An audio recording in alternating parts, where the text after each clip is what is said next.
The absolute universal peace that Thakur speaks of here is to me what you may call the supreme bliss, beyond which no peace can ever exist. To me, it is an ecstasy unmatched by any and every form of peace or happiness you can imagine. Okay?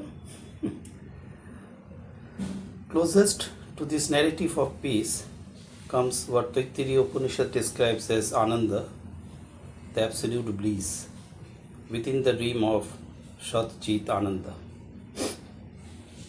You know? Here Ananda signifies the ultimate, supreme, absolute joy, an experience reserved exclusively for those blessed with an elevated mind and refined consciousness. Whenever I reflect upon this ultimate ecstasy, it brings to mind the sublime discourse by my Thakur. Whenever I hear these words of my Thakur, my heart overflows with an extraordinary joy. You know? How beautifully simple, how sweet, yet how remarkably profound his words are. Once you listen to him, is there really any other choice left but to be utterly enchanted by his grace? I mean to say my Thakurs. You tell me? Ki Sundar Mishti Thakur. To truly savor this peace, one must live entirely saturated in the presence of my Thakur. You know? So, try to devote completely in the thoughts of my Thakur. Try to wholeheartedly surrender at his holy feet. Understood? Then only you will get a glimpse of that absolute peace my Thakur has mentioned here. At that stage, unnecessary tumultuous thoughts in the mind are put down, totally put down. As a result, true awareness and genuine happiness flourishes. When happiness of this magnitude blooms throughout our entire being, serenity of mind is guaranteed. Okay? At present, we so often squander our vital energy on useless thoughts, frivolous feelings, and turbulent emotions, allowing ourselves to be trapped by them. No? The fleeting pleasures of our daily lives exist in a state of perpetual ebb and flow. In moments of quiet despondency, we strive to uplift our spirits, only to find that the inevitable dip soon returns. Doesn't it?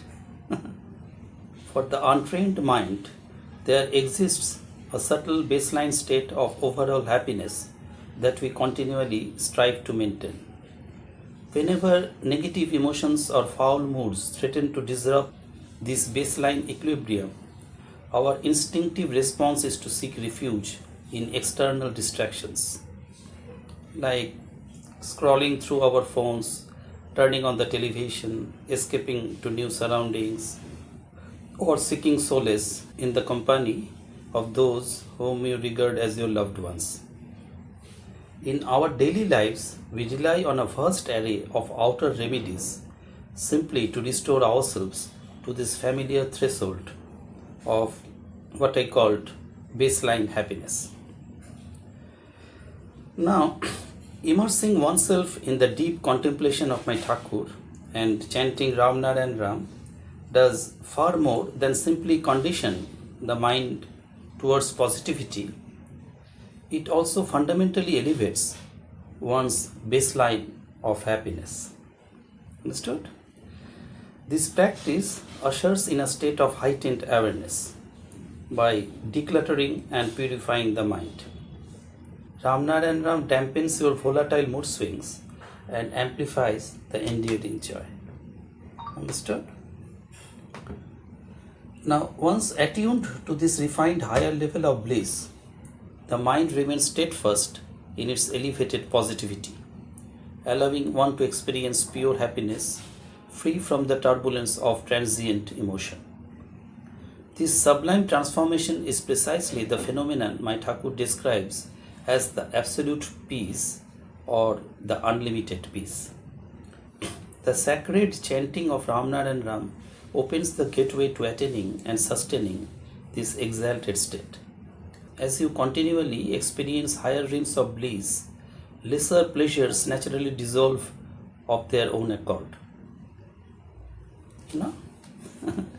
This is what true spiritual joy is: the tranquility of an unburdened mind, the blossoming of pure awareness, and the awakened luminous presence of divinity within your consciousness. Understood? No longer do you strive for the fleeting gratifications to which you were once accustomed. A true yogi or a yogini understands this state.